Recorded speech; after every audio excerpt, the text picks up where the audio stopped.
Halo, selamat malam teman-teman Cuan Troopers dan semua yang nonton malam hari ini. Balik lagi ya dengan program dari Titox Sukor Sekuritas. Ya, jadi di program Titox ini kita ngobrol-ngobrol langsung dengan influencer ya, atau bisa juga dibilang financial expert di stock market. Jadi kita bisa nih tanya-tanya sama mereka mengenai bursa ya. Jadi untuk topik malam hari ini adalah mengenai arah IHSG usai libur lebaran ya. Jadi memang ini TikTok pertama kita nih setelah libur kemarin ya. Jadi pasti tentunya teman-teman banyak pertanyaan juga nih, apalagi bisa dilihat selama 1 minggu ini IHSG juga sempat terkoreksi cukup dalam ya di hari Selasa, dan hari ini juga minus 1% begitu ya. Selamat malam juga Ang Juni ya, teman-teman di sini. Yang nonton, aku mau ingetin kalau misalnya kalian ada pertanyaan atau mungkin ada yang ingin di apa ya, ingin diketahui lebih dalam, boleh banget ya, langsung aja di komen. Nanti aku ambil pertanyaannya, terus kita tanyakan langsung sama narasumber kita malam hari ini ya. Jadi malam hari ini narasumber kita adalah Arvin Honami ya teman-teman ya. Kalau misalnya kalian udah sering nonton TikTok kita malam hari ini, pasti udah tahu nih siapa Arvin Honami. Jadi Arvin Honami adalah content creator ya. Bro Arvin ini juga sering nih sharing mengenai berita-berita atau mungkin juga tren-tren di stock market. Jadi tentunya teman-teman kalau misalnya ada pertanyaan nih, boleh banget, kesempatan yang bagus untuk bertanya ya. Jadi kalau misalnya kita lihat kan memang IHSG kita ini cukup apa ya, bisa dibilang cukup memprihatinkan juga begitu kan, karena mungkin ada beberapa investor yang panik juga begitu ya, melihat dari sentimen-sentimen yang berputar gitu ya secara global maupun domestik begitu kan. Dari global mungkin kita lihat ada berita mengenai perang ya, jadi Israel merespon serangan Iran ya, jadi tentunya kan ini akan ada dampaknya ya, entah itu dari harga minyak atau disrupsi supply oil ya secara global, karena Iran juga kan sebagai salah satu eksportir dari minyak ya, minyak dunia begitu. Dan juga ada data inflasi begitu ya, inflasi di Amerika Serikat yang ternyata semakin jauh dari 2%. Karena kan memang kemarin harapannya itu adalah untuk the Fed cut rate ya. Jadi cut rate kalau misalnya melihat data inflasinya itu turun begitu, tapi ternyata naik ya, malah naik di bulan kemarin begitu. Nah tentunya ini kan juga menjadi pertimbangan ya bagi banyak investor dan sebagainya begitu. Jadi teman-teman tentunya aku yakin ya akan ada banyak pertanyaan. Aku encourage sekali lagi buat teman-teman nih yang nonton malam hari ini, kita belajar sama-sama ya, tapi tetap ini hitungannya diskusi ringan aja ya Instagram live ini. Oke. Ini Arvin udah request ya. Halo bro. Halo, bro. Aman? Aman Kedengaran? bos, kedengaran. Better than last time bro. Better than last time ya. Harusnya udah di rumah sih, jadi harusnya internet stabil ya. Aman. Gimana bro, sehat bro? Aman, aman. Sehat. Oke. Kebetulan bajunya sama bro, hitam. Iya Tanda kita tanda baik saja. kita berkabung bro. Kalau gue bro, kalau gue sejujurnya nutupin badan gue aja sih supaya nggak kelihatan. Gitu. Oke, ya bro. Jadi pertama gue mau say thank you dulu ya buat lo, gitu ya. Selalu nih ready dan tentunya mau membantu juga nih teman-teman yang nonton malam hari ini untuk tanya-tanya atau bisa juga dibilang update lah ya mengenai Ya, market kita gitu ya. Jadi paling enak memang ngobrol di hari Jumat karena bisa langsung kasih recap selama seminggu gitu kan dari sini ini, karena memang yes. roller coaster banget ya. Jadi mungkin teman-teman selama ini yang nungguin TikTok tuh emang kita nggak ada Selasa kemarin gitu kan. Jadi Ya, kayak mungkin ada beberapa juga nih yang mau nanya-nanya gitu kan. Oke, yes. mungkin as usual pertanyaan pertama gue, what do you think nih about market kita sekarang bro? Kalau kita lihat kan hari ini minus 1%. Kalau misalnya kita lihat secara 5 hari juga kita masih minus ya. Dan Ya, tentunya dengan sentimen-sentimen yang bergulir ya secara global itu kan membuat banyak investor tuh takut dan wait and see gitu ya. Mungkin dari lu sendiri kira-kira ada nggak nih bahasanya Arvin Honami menjelaskan market kita itu sekarang seperti apa dan mungkin nanti akhirannya kita harus bagaimana? Oke, thank you banget Sukor Sekuritas sudah nginvite ya. Setiap biasanya kita ada update selalu hari Jumat ya, Ya. supaya bisa recap satu Ya. minggu untuk bisa dibahas gitu ya. Nah, jadi memang kita harus tahu bahwa kita kan baru recover ya bro dari Hmm. Lebaran ya. Jadi Ya. Lebaran itu kan baru selesai di Senin, Selasa baru buka marketnya sampai Jumat ya. Jadi sebenarnya perdagangan itu cuma 4 hari efektif ya. Hmm. Sebenarnya cuma 4 hari, tidak sampai 5 hari. Tapi sayangnya bro, kok bisa ketika market buka, loh kok ada perang tiba-tiba. Jadi baru baru mau buka, perang muncul. Jadi ada serangan dari Hmm. waktu itu Iran ke Ya. Israel ya. Jadi Ya. memang ini respon dari Iran mengenai memang kedutaan Iran yang di Syria itu kan memang dirudal gitu ya. Jadi Iran Hmm. nyerang balik lah ibaratnya Hmm. gitu. Hmm. Meskipun memang kalau kita perhatiin memang perang ini agak sedikit aneh kalau kita bandingkan dengan perang-perang sebelumnya. Contoh misalnya Hmm. kita bicara soal Israel dan Hamas, lalu kita bicara soal Rusia dan Hmm. Ukraina. Ibaratnya gini bro, kalau misalnya kita perang ya, selalu kita itu melihat bahwa oke, ketika yang namanya perang gitu ya, tidak pernah ngomong-ngomong bro. Tiba-tiba nggak Hmm. pernah ngomong-ngomong, ini gua berapa hari lagi nyerang gitu. Hmm. Nggak pernah. Seperti yang jadi di Rusia Ukraina, Rusia bilang bahwa oke ini military drill tiba-tiba nyerang gitu kan, tiba-tiba nyerang. Tapi yang kasus Iran dan Israel ini agak sedikit berbeda. Hmm. Kenapa kok bisa dibilang sedikit berbeda? Karena kalau teman-teman perhatiin, sebelum Iran menyerang Israel, itu sebenarnya Joe Biden sudah tahu, Presiden Amerika pun sudah tahu bahwa Iran akan menyerang Israel. Itu satu. Yang kedua, teman-teman perhatiin nggak, serangan Iran yang ke Israel itu hampir semuanya tidak menimbulkan damage gitu ya, baik dari korban jiwa maupun dari buildingnya, tidak ada yang hancur sama sekali. Hmm. Jadi ibaratnya kayak sudah ibaratnya sudah mereka sudah tahu bahwa ini itu bisa ditangkis gitu. Hmm. Dia sudah tahu Ya. ini bisa ditangkis. Begitu juga dengan sebaliknya. Tadi pagi kan memang ada serangan Israel ke Iran ya. Hmm. Jadi sebaliknya, jadi serangan balik. Itu Hmm. pun dari Perdana Menteri eh, Israel waktu itu Netanyahu itu juga sudah ngabarin gitu bahwa ini kita akan memberikan respon ya dalam 2 hari ini. Nah, maksudnya Hmm. kalau misalnya kalau beneran serangan balik ya harusnya lawan nggak siap dong diserang balik Hmm. gitu. Karena ibaratnya dikasih kesempatan untuk siap-siap dulu nih. Kalau misalnya ada serangan, lu sudah siap ya gitu.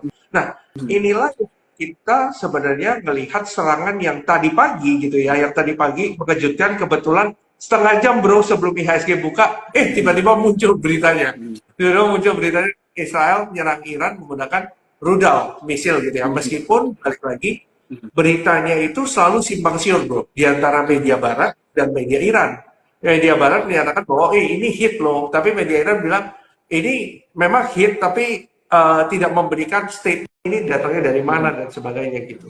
Jadi dari situ kelihatan bahwa ini itu apakah benar perang beneran atau perang-perangan gitu. Ini yang Hmm. masih kita nggak tahu sampai sekarang. Dan kita sampai saat Ya. ini belum diberikan penjelasan ini itu damage-nya seperti apa. Hmm. Even yang serangan terakhir itu belum ada efeknya. Tapi balik lagi, stock market itu akan selalu bereaksi duluan. Risky asset itu akan selalu bereaksi duluan apapun yang terjadi di makroekonomi yang terjadi gitu. Market turun duluan bro. Setelah itu Hmm. siang habis itu ternyata dikonfirmasi bahwa tidak ada rudal yang signifikan datang ke Iran dan sebagainya. Jadi balik lagi finance sentiment lah ya gitu. Tapi balik lagi harga oil sudah naik duluan bro. Harga oil Hmm. sudah naik Hmm. duluan. Jadi seperti itu sih. Jadi market sangat volatile belakangan ini, sentimen itu banyak yang simpang siur. Jadi teman-teman be ready gitu ya, karena ini Hmm. sesuatu yang sebenarnya kita bisa bilang tidak kita expect sebelumnya gitu. Kurang lebih seperti itu. Hmm. Oke, wah ini menarik ya. Jadi mungkin memang ada beberapa orang gitu ya, atau mungkin dari beberapa kita aja nonton malam hari ini yang kalau misalnya baca berita mungkin nggak terlalu dalam juga gitu ya. Kita cuma lihat headline doang begitu kan. Dari yang lo mention tadi sih Ya, cukup menarik juga ya about kayak perang ini emang agak ada yang janggal juga gitulah ya. Gue juga Yes. sejujurnya belum terlalu follow up banget begitu ya with what happened there, karena sometimes orang terlalu fokus aja gitu kan ke dampaknya apa gitu ya, eh, Yes. ke IHSG begitu kan. Contohnya seperti pertanyaan dari teman kita malam hari ini ya, Andrian, terhadap market gitu kan, pandangannya seperti apa. Yes. Nah, kalau misalnya dari lu sendiri nih, kira-kira dengan adanya perang yang terjadi di Timur Tengah ini, atau lebih spesifik lagi maybe Israel sama Iran, ini ada dampak langsungnya nggak bro kira-kira ke ISG, atau mungkin apakah ada Oke. sektor-sektor yang diuntungkan atau diberatkan begitu? Karena kan yang gue tahu juga Iran itu eksportir ini ya, oil ya secara Iya. Iya, global oh ya. begitu, dan Betul. biasanya kalau ada perang itu kan memang selalu ada disrupsi ya ke suplai Betul. minyak begitu kan. Dan Betul. sebenarnya kalau kita bahas mengenai perang itu kan, perang nggak cuma Israel Iran aja, perang juga Iya. kayaknya Rusia Ukraine still going, dan kemungkinan beberapa tempat juga gitu ya di Timur Tengah lainnya. Jadi Yes. what do you think nih bro, kira-kira apa nih dampaknya terhadap market kita dulu nih sekarang? Oke. Sebenarnya kalau kita ngelihat ya bro, memang posisi sekarang oil itu is the mother of all commodities ya. Kita bisa bilang bahwa kalau oil naik, biasanya substitusi terhadap oil itu naik bro. Contohnya misalnya coal gitu ya, gas. Gas kalau naik, coal juga ikutan naik sebagai substitusinya. Nah, posisi sekarang kita melihat bahwa situasi ini mengingatkan gua pada tahun 2022. Kalau misalnya perang ini tereskalasi lebih luas. Cuma masalahnya kita kan masih belum bisa mengukur dampak dari ini ya gitu. Dan memang harga oil sudah naik duluan gitu. Nah, sebenarnya dampak lebih besarnya apa sih sebenarnya? Nah, ini masih berhubungan dengan inflasi yang tadi Mhm. tadi bro sebutin gitu. Contohnya Iya. misalnya inflasi gitu ya. Mhm. Ketika harga oil naik, itu pasti inflasi naik gitu bro. Itu Mhm. kemungkinan besar. Nah, di luar itu aja, mungkin ada banyak, mungkin I will say ada banyak analis yang bilang bahwa oke, Fed akan cut 3 kali, 7 kali, awalnya malah Mhm. 7 kali di awal tahun, 3 kali. Nah, mungkin gue punya perspektif yang sedikit berbeda waktu awal tahun bahwa Fed itu kemungkinan hanya cut itu sekali kemungkinan. Mhm. Dan itu terjadi di akhir tahun.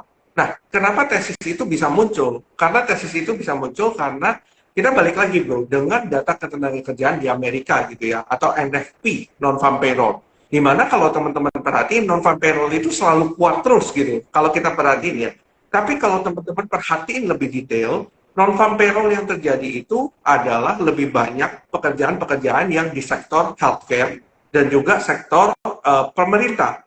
Jadi ibaratnya teman-teman ngelihat nih ada beberapa pekerjaan-pekerjaan yang di Amerika itu being laid off. Teman-teman mungkin banyak lihat berita, oke, Microsoft lay off, lalu beberapa Apple juga lay off dan sebagainya gitu ya. Tapi kok data non-farm payroll-nya atau data pembukaan tenaga kerja kok kuat banget gitu. Nah, disebabkan karena balik lagi, satu adalah pemerintah ini, pemerintah Amerika mau menunjukkan bahwa ekonominya ini kuat bro, karena balik Mhm. lagi November akan pemilu Biden lawan Trump gitu ya. Kemungkinan besar Biden akan berkompetisi lawan Trump, dan Biden sebagai incumbent pasti mau memperlihatkan bahwa ekonomi itu is going fine dan sebagainya. Mhm. Otomatis yang di-assess adalah data ketenagakerjaan, biasanya unemployment rate dan sebagainya gitu. Satu lagi bro, non-farm Mhm. payroll itu ada satu orang misalnya kerjanya 2 kerjaan bro, 2 kerjaan nih, kerjanya Mhm. kedua, di counter as 2. Sebelumnya data ketenagakerjaan itu satu orang ya, misalnya kerjanya 2, itu hitungnya 1 bro. Nah masalahnya sekarang Mhm. kerja 2, hitungnya 2, jadi double counting. Nah otomatis ketika Fed melihat data itu bro, Fed itu akhirnya tidak bisa menurunkan suku bunga karena andilnya adalah ekonomi is very strong, yang mana menyebabkan kalau gua turunin suku bunga, inflasi bisa naik lagi gitu. Di luar dari Mhm. perang ini ya, perang ini malah mengekskalasi. Ini kalau harga oil bertahan di atas level 80, 90 gitu, ini Mhm. bakal lebih parah lagi gitu. Karena di Ya. luar harga minyak yang dulunya cuma di 70, sekarang naik ke 80, 90 lagi gitu. Jadi Mhm. ini creating pressure juga untuk inflasi gitu ya. Mhm. Nah, otomatis suku bunga susah turun kan pasti. Mhm. Otomatis suku bunga susah turun. Begitu juga kalau kita lihat kiblatnya BI, Bank Indonesia, itu selalu mengikuti The Fed. Ketika The Fed nggak turun, BI nggak bisa turun juga karena mereka menjaga spread. Nah, spread yang mereka lihat adalah US Treasury 10 year dibandingkan dengan SBN 10 year. Ya. Otomatis kalau misalnya spreadnya makin lama makin tipis gitu ya, mereka nggak bisa nurunin bunga. Spreadnya makin lama makin tipis, dolarnya terbang gitu.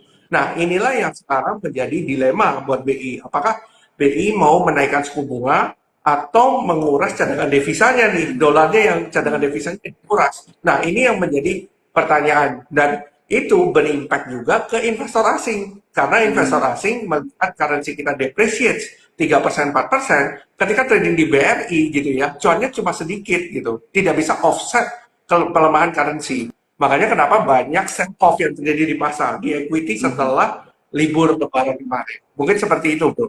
Wah, oke, thank you banget bro informasinya ya teman-teman. Jadi inilah beberapa poin-poin penting nih yang kita perlu perhatikan ya dari sentimen-sentimen yang sedang terjadi di luar sana yang tentunya ini bisa dibilang menjadi faktor-faktor penentu decisions yang diambil oleh beberapa investor-investor asing bahkan domestik juga begitu ya.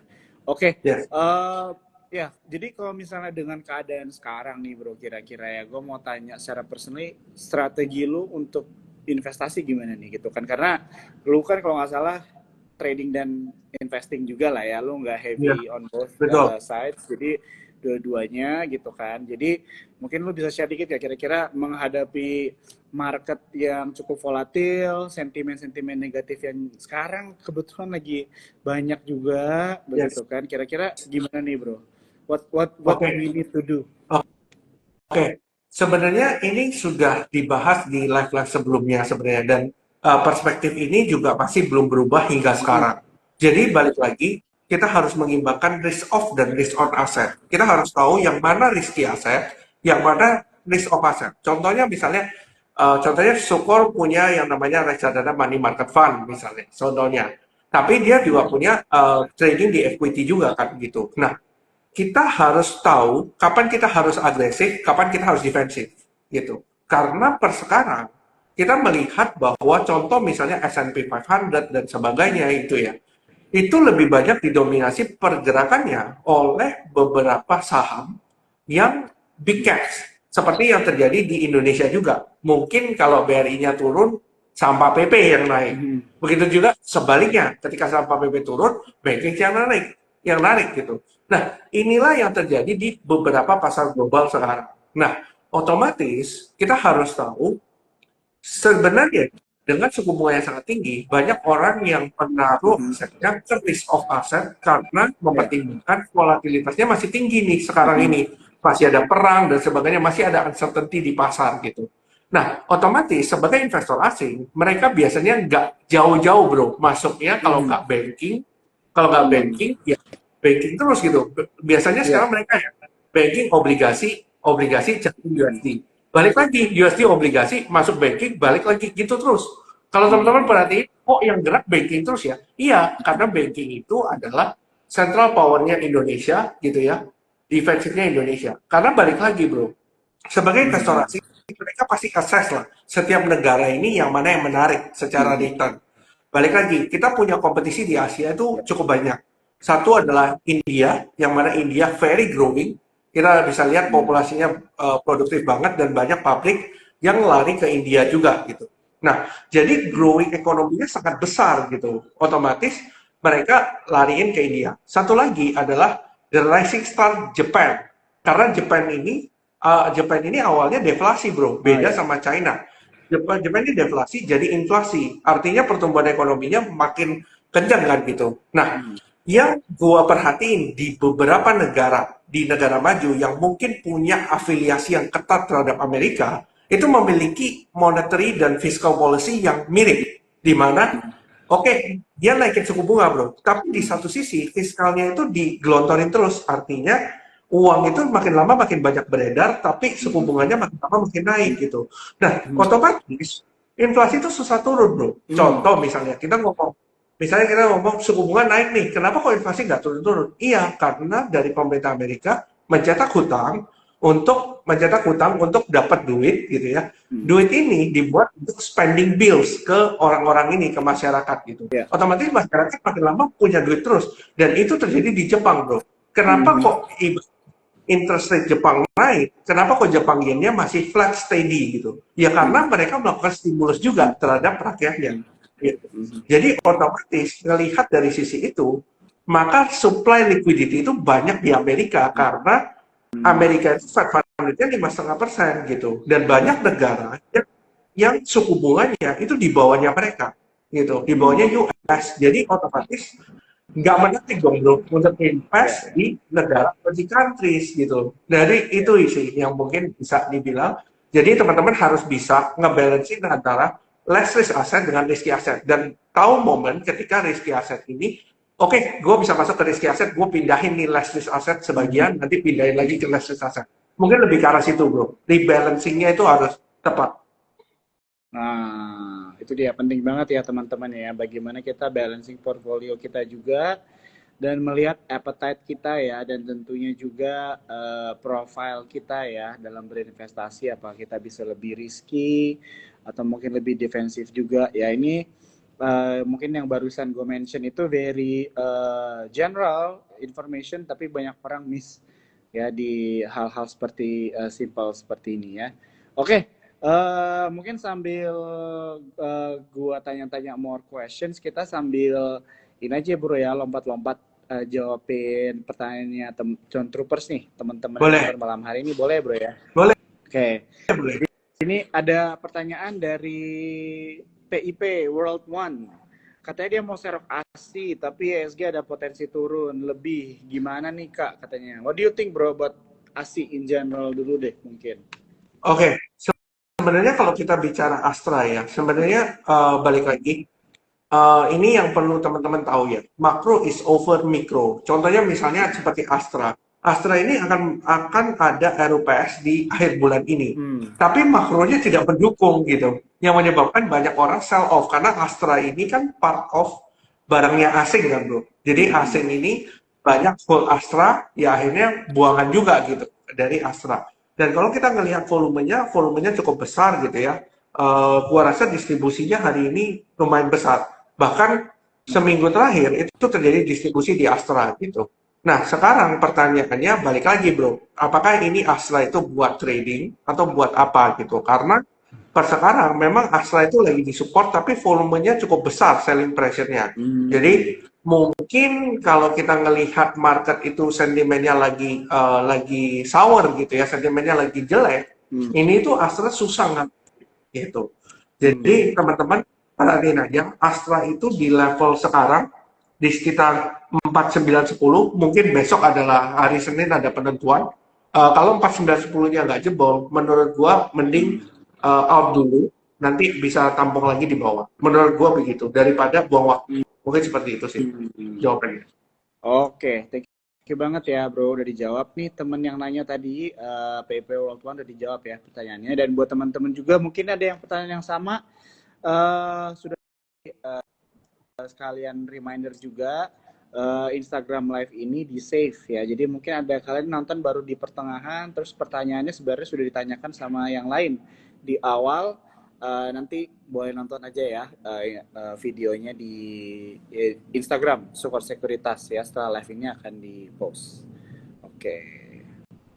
Ada yang nanya nih bro, dari Argadian dari Big Bang, apakah sudah waktunya serok? What do you think bro mengenai sektor banking saham? Oke, sebenarnya banking ini kan turunnya sudah lumayan dalam ya. Kalau kita ambil contoh saja, contohnya misalnya seperti BRI, itu turunnya lumayan dalam gitu ya. Kita ngelihat bahwa BBRI, sebentar, gua cek dulu, BBRI itu minusnya udah dari top itu di sekitar 18% ya, 17-18%. Nah, kalau misalnya kita mengacu dari Bank BRI gitu ya, Bank BRI itu punya chart weekly atau dia itu sudah koreksi 18% dan supportnya sebenarnya sudah dekat sebenarnya di daerah sini-sini itu sudah supportnya. Cuma balik lagi masalahnya ini akan mantul apa enggak gitu. Ini yang menjadi pertanyaan kita sama-sama gitu. Nah, BRI so far pressure-nya juga lumayan besar karena memang ini adalah barang proxy asing, yang mana asing ketika keluar ya ini pasti di sell off, banking pasti di sell off gitu. Nah, tapi apakah ini adalah opportunity ya karena turunnya sudah lebih dari 18%, kecuali kalau misalnya tidak ada sesuatu hal yang mungkin di luar ekspektasi kita, harusnya di level-level ini itu ada kesempatan untuk cicil sebenarnya. Even sampai let's say 5.100 gitu ya, 5.000 misalnya BRI. Itu kesempatan untuk cicil karena ini turunnya itu nggak ada remnya, bro. Sekali turun tuh nggak ada remnya. Gitu. Jadi biasanya kalau turunnya nggak ada remnya begini, ada chances dia akan baliknya juga cepat gitu. Asalkan sentimennya itu bisa balik positif lagi. Begitu juga dengan BBNI, BBCA, BMRI, semuanya kurang lebih sama. Mungkin seperti itu. Tapi ingat, bukan berarti beli hari ini, besok langsung naik. Gitu. Tapi ini adalah game of kesabaran gitu ya, di mana kita tahu bahwa Bank BRI bukan perusahaan jelek, Bank BNI juga bukan perusahaan jelek, tapi ini adalah sentimennya global gitu. Nah, pertanyaannya kan balik lagi bro, apakah sebenarnya sentimen dari global perang antara Israel dan Iran ini apakah berpengaruh langsung kepada emiten perbankan kita? Menurut gua kan tidak. Berarti ini kan kalau bicara dari resiko, itu kan ada dua bro, market risk sama company risk. Nah, company-nya nggak apa-apa, tapi marketnya yang turun gitu. Nah, apakah teman-teman berani untuk alokasiin untuk masuk ke BRI dengan conviction teman-teman itu? Gitu. Mungkin seperti itu, bro. Oke, sip. Udah dijawab juga ya tadi pertanyaannya mengenai yang Big Bang. Oke. Nah, mungkin ini pertanyaan dari gue deh, bro. Kira-kira what do you think nih about next week ISG? Dengan adanya informasi atau apa yang sudah kita lihat di dalam minggu ini gitu kan, kira-kira minggu depan itu apakah akan more of the same atau mungkin kira-kira ada surprise apa, dan mungkin at the end tuh bisa kasih sedikit tips kali ya untuk antisipasi minggu depan juga nih begitu. Oke. Sebenarnya kalau kita bicara dari segi IHSG ya, IHSG itu sebenarnya ada pola rising wedge sebenarnya waktu di tanggal 27 Maret atau akhir Maret itu ada pola rising wedge, di mana ini adalah pola pembalikan arah dari bullish ke turun. Dan sekarang posisinya kalau kita perhatiin, IHSG itu sudah lari dari November sampai 14 Maret, belum ada koreksi yang signifikan.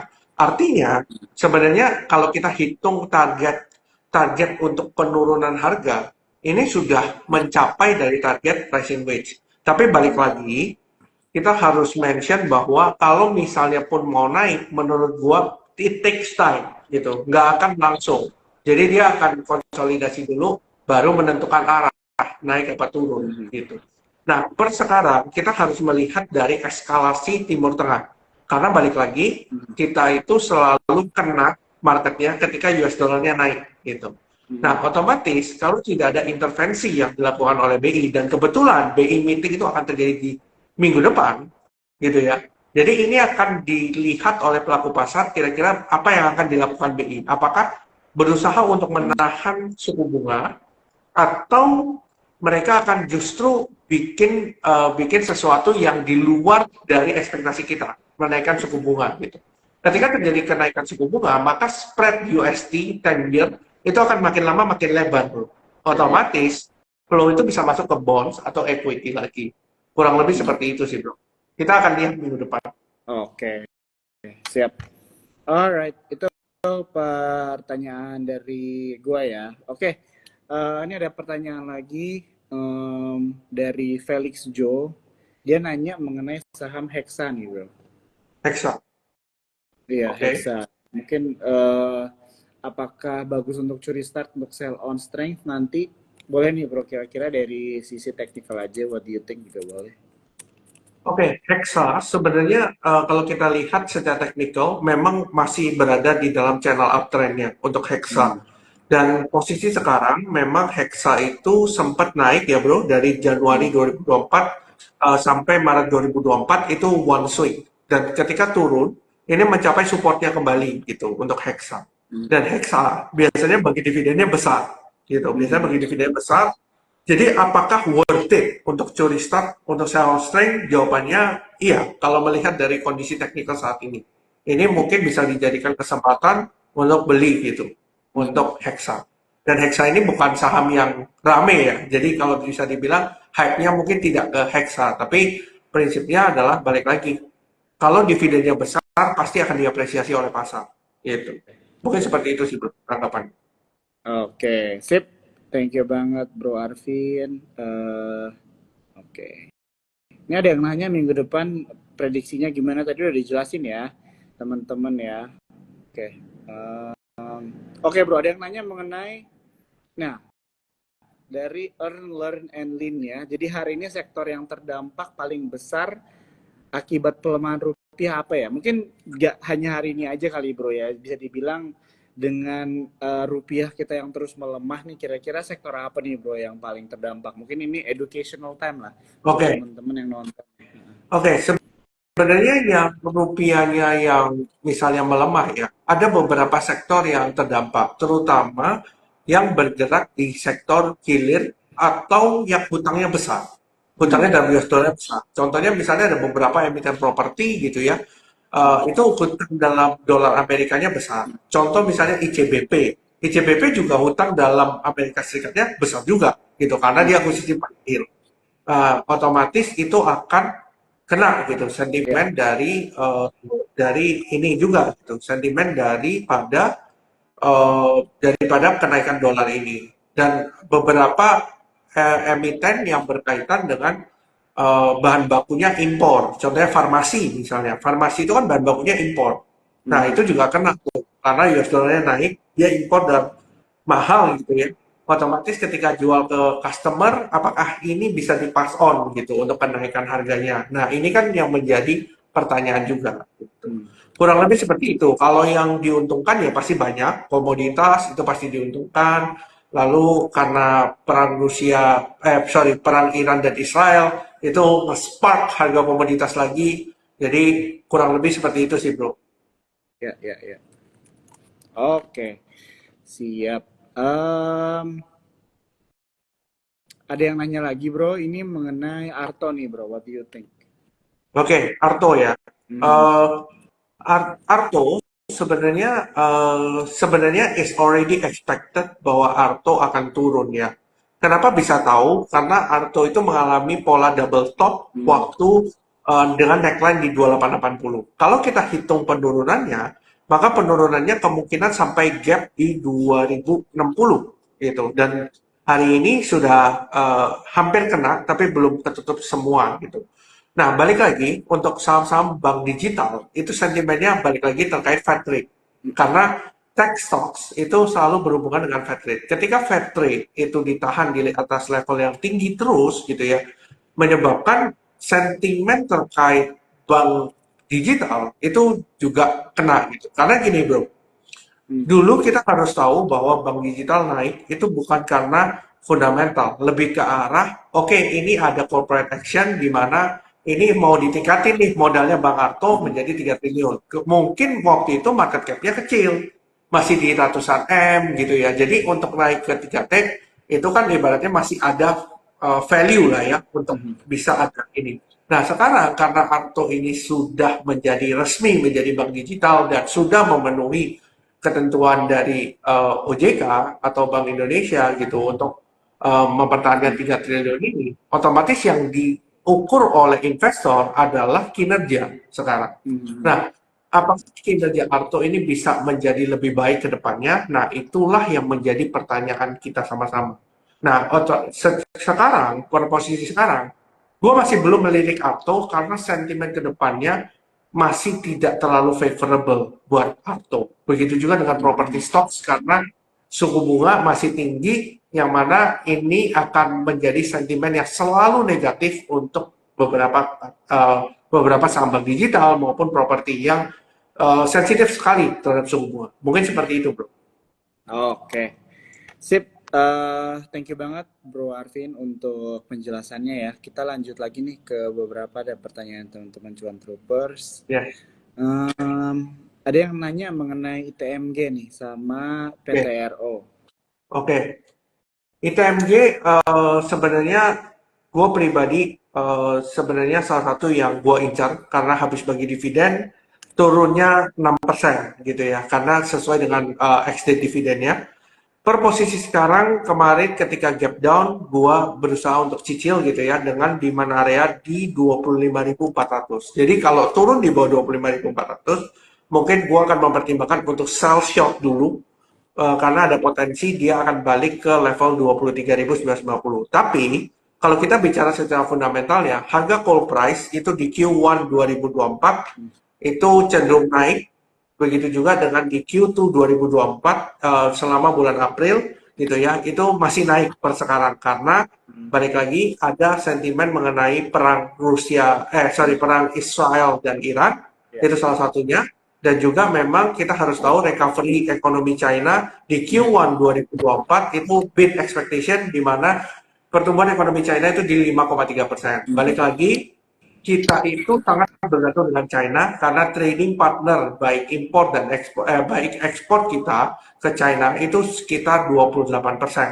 Sekitar 28% adalah trading partner kita ke China. Otomatis ekonomi China ini akan menjadi parameter buat kita mengenai saham-saham komoditas kita. Nah, kalau misalnya harganya naik tapi volumenya turun, sama saja gitu. Makanya kenapa kita harus melihat dari ekonomi China ini grow beneran apa enggak. Karena dengan ekonomi China beat expectation di kuartal 1 2024 di 5,3%, balik lagi kita harus ingat bahwa event di Q1 2024 ada Chinese New Year yang berlangsung selama sebulan. Yang mana ini seperti lebarannya kita gitu. Nah, Ya. otomatis driver for consumption itu kan tinggi di saat itu. Nah, apakah ini bisa berlanjut di Q2? Karena balik lagi per data terakhir itu properti di sana juga masih sentimennya masih jelek gitu ya, dan balik lagi banyak manufaktur yang lari dari China karena beberapa COVID policy waktu itu, dan juga memang harga tenaga kerja sudah mulai tinggi. Makanya kenapa kemarin Apple sampai datang ke Indonesia gitu ya bro, ketemu Presiden Jokowi waktu mencoba untuk expand ke Asia Tenggara gitu, expand ke Asia Tenggara. Karena balik lagi China sudah terlalu mahal mungkin, makanya mereka mau mencoba memindahkan manufakturnya gitu. Itu untuk ITMG dan PTRO, gua rasa juga sama. Mereka juga ibaratnya memiliki sentimen yang sama ya untuk PTRO. Nah, PTRO ini kan kurang lebih masih ada kaitannya dengan saham Pak PP ya, masih ada sentimen lah terkait dengan saham Pak PP. Nah, PTRO sempat rebound ya dari 4.050 sampai tertingginya di 47. Nah, sekarang kan sudah mulai turun ya. Nah, otomatis kemungkinan PTRO masih bisa menguji level 4.050 lagi untuk sekali lagi gitu, karena ini baru one retrace up untuk mengetes resistennya, dan biasanya sekali sentuh resisten itu nggak bisa langsung break gitu. Biasanya mereka harus turun dulu, konsolidasi dulu di bawah baru naik gitu. Per sekarang ada potensi dia akan ke 4.080 lagi, tapi kalau misalnya dia bisa bertahan di atas 4.420 selama beberapa hari, itu bisa jadi consideration. Tapi kalau dia jebol, maka dia akan sentuh ke level 4.000 lagi. Mungkin seperti itu bro untuk PTRO. Oke, siap. Bendy udah dijawab ya ITMG sama PTRO sama Bro Arvin. Kita move on nih ke pertanyaan selanjutnya. Ada yang nanya mengenai GJTL bro. Jadi katanya GJTL ini annual report Q3-nya oke. Kuartal 3-nya tapi harganya turun terus kok. Ada harapan naik kah? Gitu ya. Mungkin nggak harus ada harapan naik di minggu depan. Ada harapan naik aja nggak nih dulu nih kira-kira GJTL? Oke. Mungkin seperti ini bro. Gue harus bilang bahwa stock market is always a forward looking market. Dimana ketika teman-teman melihat sebuah laporan keuangan sebagai acuan teman-teman, berarti teman-teman harus yakin bahwa kemudian di kinerja berikutnya saham tersebut akan bagus ke depan. Nah, per posisi sekarang kita tahu juga bahwa Gajah Tunggal itu punya hutang dalam US dollar, di mana kemungkinan di Q1 kinerjanya akan tertekan di 2024 karena US dollar kan naik ya, kecenderungan naik. Begitu juga sampai April ini kan masih kecenderungannya naik.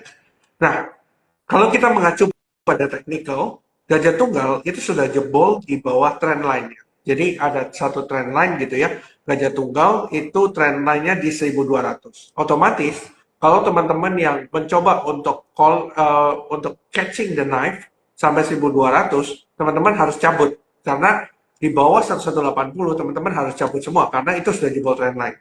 Gitu. Jadi, meskipun volumenya kecil, tapi balik lagi, kita harus aware bahwa gajah tunggal ini punya masalah terkait hutang dalam Amerika Serikat. Kalau itu sampai terjadi, maka ini kinerja pasti kena. Gitu. Setuju banget. Oke, jadi itu insight dari Bro Arvin mengenai GJTL ya. Kita lanjut Yes. lagi Bro, masih semangat kan Bro? Masih aman. Oke, jadi ini mau nanya mengenai, ada yang nanya saham BSDN nih, pas banget ya. Jadi kalau nggak salah Yes. gue ngobrolnya sama lu ya, yang lu bilang lu tuh pesimis mengenai cut rate dari The Fed kan? Yes. Itu lu kan Bro Betul. ya? Iya kan? Ya. Jadi Betul. Sama gua. berharap-harap gitu kan, nanti ada angin segar untuk sektor properti gitu ya. Tapi orang yang berharap-harap ini kita udah 2 tahun Bro, gua salah satunya gitu kan. jadi mungkin ini ada yang nanya BSDE, what do you think kalau misalnya lo mau kasih insight mengenai sektor properti juga, melihat dari inflasi Amerika yang ternyata nggak mendekati 2%, jadi makin jauh nih, kira-kira mau pangkas suku bunga gimana nih Bro, what do you think? Sebenarnya kalau kita bilang secara fundamental ya, kita bicara secara fundamental, sebenarnya suku bunga terhadap perbankan itu sebenarnya inelastik terhadap suku bunga BI. Karena gini, perbankan di Indonesia itu banyak banget yang ngasih promo-promo gitu loh. Misalnya contoh kita fixed rate nih, contohnya kita fixed rate berapa tahun, itu nanti ada bank lain yang bisa offer fixed rate juga gitu. Jadi secara demand sebenarnya bunganya itu kurang lebih sama sebenarnya. Kalau ada promo kurang lebih sama lah gitu. Nah cuma bro, kita harus tahu sama-sama partisipan market itu mengkorelasikan properti dengan suku bunga. Meskipun fundamental begitu, tapi kalau anginnya nggak ke sana susah kan, gitu loh. Ya. Nah, ini kenapa kalau teman-teman ingat mungkin live gua sama Brojo di awal 2023 gua bilang saham properti will perform gitu ya waktu tahun 2023. Tapi tesis itu berubah menjelang pertengahan tahun karena waktu itu gua melihat bahwa loh kok Fed ini tidak cut ya di 2023 dan kalau kita lihat data keterganjaannya very strong dan gua langsung ingat bro kejadian waktu tahun 2022 gitu ketika Fed itu naikin suku bunga itu kan banyak orang berharap-harap nih Fed itu akan melandai tapi nyatanya terus naik gitu butuh beberapa kali untuk naik terus dan balik lagi gue bisa bilang kenapa dari awal tahun gue tidak yakin bahwa Fed akan nge-cut 3 kali, even 7 kali awalnya bahkan 7 kali, 3 kali, akhirnya sekali, gitu kan? Nah, sekarang kenapa gue tidak yakin? Karena balik lagi bro, pemilu Amerika akan terjadi di bulan November. Sebagai incumbent, ideal lah bro, maksudnya dalam arti dia mau memperbaiki dirinya dia sebelum pemilu. Pasti mau ngaklirin, oke ini ekonomi gue bagus kok dan sebagainya karena itu akan ditanya oleh oposisinya, pasti ditanya mengenai oh ini data ekonomi seperti apa dan sebagainya gitu. Nah otomatis kalau teman-teman perhatiin dari sosial medianya Presiden Biden itu selalu yang dibanggakan apa? Yang dibanggakan adalah pembukaan lapangan kerja gitu. Nah kalau pembukaan lapangan kerja ini terus dibuka ada 2 hal bro. Satu adalah tadi gue cerita swastanya layoff, gitu ya, swastanya layoff. Tapi balik lagi, pemerintahnya bisa cetak uang untuk hire tenaga kerja untuk office-nya dia, gitu. Untuk nge-offset penurunan ini. Jadi kesannya non-farm payroll-nya tinggi terus, bro. Non-farm payroll-nya tinggi terus. Nah, itu satu. Yang kedua, mengenai kita ngelihat bahwa di sini itu banyak sekali data-data yang tidak sesuai dengan realita fakta di lapangan sebenarnya. Kalau kita mau ngomong tidak sesuai dengan fakta realita di lapangan. Swastanya layoff banyak, perbankan juga layoff. Ini kan sudah pertanda sebenarnya ekonomi Amerika tidak baik-baik saja. Tapi berdasarkan data yang keluar, itu kok bagus terus gitu. Unemployment rate rendah dan sebagainya gitu. Nah, Fed itu tidak mungkin melakukan cut kalau misalnya data-data ini bagus, bro. Ini yang dijadikan acuan the Fed gitu. Nah, kalau misalnya ternyata Fed itu memutuskan untuk cut suku bunga di tengah ekonomi Amerika yang masih baik-baik saja, maka pasti collapse, bro. Kenapa? Karena lu kan ekonominya baik-baik aja nih bro, ekonominya baik-baik aja, kenapa lu tiba-tiba cut out of nowhere? Ya, ya. Nah itu kan bisa terjadi lagi gitu. Nah sekarang per posisi sekarang, gue bisa bilang kemungkinan gitu ya, kalau data ini tetap persis gitu ya, ini itu cut itu bisa terjadinya di ujung tahun setelah pemilu selesai. Nah berarti cuma sekali bro. Bahkan sekarang itu banyak banyak dari Fed Chairman dan Fed President sekarang bikin statement bahwa kita mungkin will hire for longer dan nggak apa-apa, kita akan tetap rate-nya sampai tahun 2025. Kan akhirnya berubah semua kan narasinya. Gitu. Jadi seperti itu, bro. Makanya concern terkait suku bunga ini kita sering digantung-gantung Hmm. sama Fed. Begitu juga ketika naik kita digantung-gantung untuk stay-nya kapan, begitu juga stay mau turun juga digantung-gantung. Hmm. Gitu. Ya, ya, ya, setuju banget ya. Ya jadi mungkin memang kita nggak boleh terlalu terpaku juga untuk satu sentimen sih, karena Yes. Bro Arvin juga pasti tetap cuan juga kan, walaupun The Fed nggak potong-potong suku bunga gitu ya. Jadi mungkin opsi-opsi sektor-sektor lain juga bisa dilihat ya teman-teman ya. Mungkin kalau misalnya kita lihat sektor banking sekarang lagi kena cukup hit hard gitu ya, tapi mungkin kita bisa lihat sektor-sektor lain Betul. begitu ya. Contohnya komoditas kali ya, kalau misalnya kita lihat Medco menarik banget gitu ya. Sebenarnya Yes. aku udah dari beberapa bulan sih begitu ya melihat. Jadi mungkin buat teman-teman lain nih boleh juga PR gitu ya, lihat-lihat sektor-sektor lain juga. Kita jangan terlalu tunnel vision ya, melihat satu sektor apalagi hanya satu saham aja gitu, ditunggu-tungguin terus gitu ya, Ya. itu terus yang naik padahal banyak saham-saham yang lain. Oke, 5 menit lagi, mungkin satu atau dua pertanyaan lagi. Ini ada yang nanya Ya. bro, dari Rudi Chandra, saham Telkom kok turun terus, di harga berapa layak masuk Telkom ini? Terima kasih.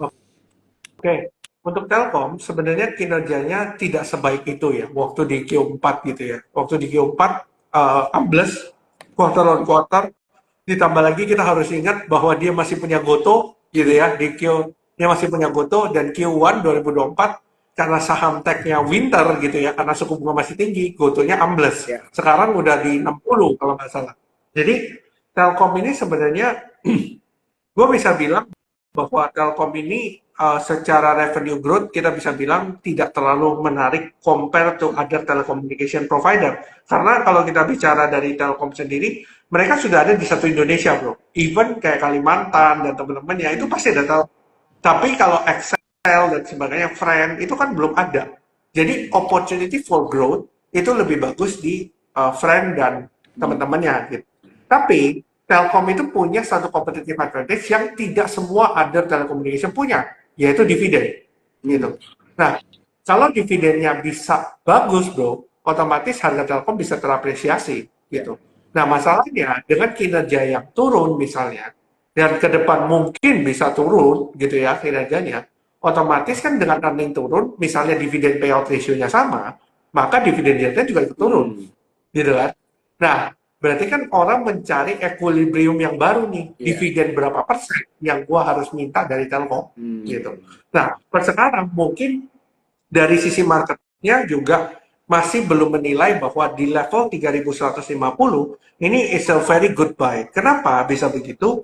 Karena selling pressure-nya besar banget, bro. Dari Ya. tanggal 22 Maret sampai event sekarang gitu.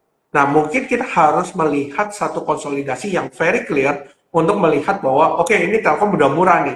Kalau misalnya sudah konsolidasi di level itu kan berarti ada buyer kan, bro. Betul. Nggak seller terus yang muncul. Nggak ada buyer yang muncul. Sudah muncul ke titik keseimbangan. Makanya kenapa gue bisa bilang, bro, sebenarnya apakah fundamental itu penting? Yes, penting. Tapi price action selalu duluan compare to fundamental. Jadi teman-teman harus lihat price action-nya kalau bikin higher high, higher low, meskipun fundamental belum keluar, jangan-jangan kinerjanya memang bagus ke depan. Gitu. Makanya mereka chip in dari sekarang. Kurang lebih seperti itu, bro, untuk Telkom. Nah, ini bagus banget ya teman-teman ya mengenai informasi atau edukasi melihat price action gitu ya before fundamental juga ya. Jadi salah satunya juga tadi yang di-mention sama Bro Arvin adalah Telkom mungkin secara ini apa ya size perusahaannya memang juga udah besar banget. Jadi room for growth-nya memang limited banget teman-teman begitu ya. tapi yang menariknya ada dari sisi dividen gitu ya. Jadi mungkin teman-teman di sini kadang-kadang suka lupa nih ya, saham itu tidak hanya mengenai capital gain aja, tapi juga mengenai dividen ya teman-teman ya. Jadi Yes. kalian bisa memperhatikan juga ini sebagai salah satu strategi investasi kalian juga, begitu ya. Oke, Yes. one last question nih. One last question, saham rekomendasi lah bro. Oke. Nah, Sebenarnya balik lagi bro, sebenarnya pasti urusannya sama komoditi ya, nggak jauh-jauh sebenarnya. Nah, paling ya kita bisa bilang sebenarnya IHSG itu minim katalis sebenarnya. Kalau kita bilang bulan-bulan ini selalu minim katalis ya, habis Lebaran misalnya duit udah habis gitu ya, habis Lebaran biasanya. Makanya kenapa gua maksudnya gini, gua ini expect gitu, gua ini expect bahwa mungkin koreksi itu akan terjadi, terlepas ada perang atau tidak, koreksi itu akan terjadi ya ya. gitu. Karena balik lagi US dollarnya memang tinggi gitu ya. Terus yang orang-orang ini masih pada liburan bro, masih pada liburan vibes, terutama di awal minggu. Terutama di awal minggu, otomatis beatnya kan jadi tipis-tipis bro. Diguyur sekali, gampang turunnya Iya. gitu. Nah, sekarang pertanyaannya adalah, balik lagi bro, ini just matter of psychology sebenarnya. Percuma kita punya analisis bagus, tapi psikologi kita yang nggak kuat gitu, melihat market seperti ini. Akhirnya kita membuat keputusan-keputusan yang tidak rasional akhirnya gitu. Nah, kalau ditanya saham apa yang bagus, kita ngelihat dari beberapa ya. Contoh Medco. Medco meskipun tadi hari ini gap up, terus habis itu turun ya, karena ternyata perangnya itu fake katanya gitu ya. Akhirnya turun gitu ya. Tapi secara price action masih menarik untuk Medco. Lalu kita bisa lihat dari nikel-nikelan ya. Inco, lalu Antam. Ini beberapa kita banyak lupa gitu mengenai Inco dan Antam. Nah, kalau teman-teman perhatiin nickel price di Q1 dan Q2, itu kecenderungan naik. Grafiknya naik, nickel price-nya. Nah, ini ketika nickel price-nya naik, itu ada masalah terkait Rusia yang di-ban London Metal Exchange ya, salah satunya. Jadi memang itu menjadi growth untuk drive dari saham Inco dan sebagainya. Itu satu. Yang kedua adalah kita ngerti bahwa demand terbesar dari nikel kita itu adalah China sebenarnya. Bukan dalam bentuk baterai, tapi dalam bentuk steel. Jadi steel kita itu diekspor ke China gitu. Nah, berarti kita hanya menunggu ekonomi recovery China yang bisa lebih baik ke depannya. Nah, pertanyaannya sekarang, China itu kan sudah di dalam fase yang sangat buruk, ibaratnya. Sudah di dalam fase yang sangat buruk. Nah, otomatis untuk merubah buruk menjadi baik itu lebih gampang daripada lo expect baik jadi lebih baik kan. Itu lebih sulit daripada buruk, ya paling lo mau turun seberapa lagi sih gitu loh. Kurang ya paling segini-segini aja gitu. Nah, gue expect bahwa stimulus yang digelontorin sama China, ini belum semasif yang seharusnya. Karena gini bro, logika gue adalah begini.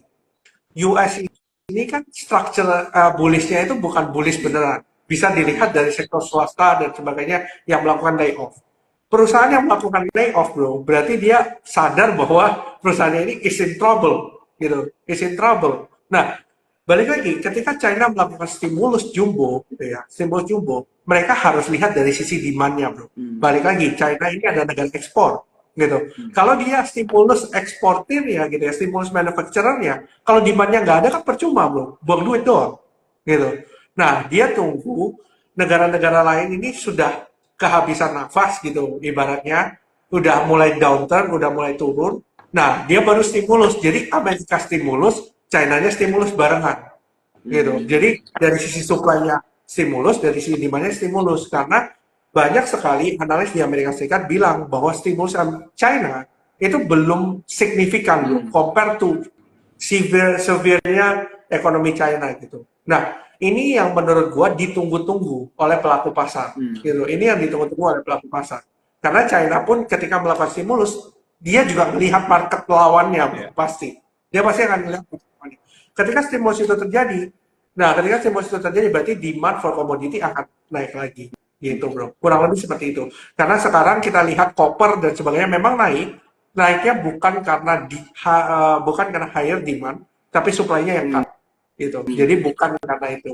Karena bisa dilihat harga tembaga naik, tapi harga iron ore tidak naik. Biasanya kalau demand-nya sama, harga tembaga naik, harga biji besi juga naik. Itu at the same time. Tapi ini tidak. Harga tembaganya naik, harga iron ore-nya turun. Gitu. Jadi ini bukan karena demand, tapi karena supply-nya tembaga yang dikurangi. Gitu. Kurang lebih seperti itu. Oke, thank you banget Bro Arvin ya. Wah ini selalu seru banget nih ngobrol-ngobrol sama lu ya. Kita sampai overtime nih 4 menit. Tapi Yeah. teman-teman Cuan Troopers pasti appreciate banget ya informasi dan juga insight-insight yang udah lu share nih malam hari ini. Dan buat teman-teman semua, sebelum kita bubar nih ya. Jadi banyak banget kata-kata mutiara yang dimention sama Bro Arvin nih ya. Tentunya gue pengen buat teman-teman semua untuk jangan lupa screenshot IG Live ini, tag Instagramnya Arvin, and then tag Instagram Sukor Sekuritas, dan masukin captionnya apa yang kalian pelajari malam hari ini. Nanti kita pilih 2 orang dari yang nonton malam hari ini, ya. Nanti akan mendapatkan merchandise menarik dari Sukor Sekuritas, ya. Yup. Jangan lupa ya, tadi banyak banget nih kata-kata penting yang dimention sama Bro Arvin ya. Oke Bro, mungkin itu aja kalau dari gua Thank you. sebelumnya live-nya tutup. Thank you banget buat waktu lo, buat edukasi dan insight-nya. Sampai ketemu lagi ya Bro ya Thank you. di lain waktu. Selamat malam semuanya. Selamat malam. Thank you.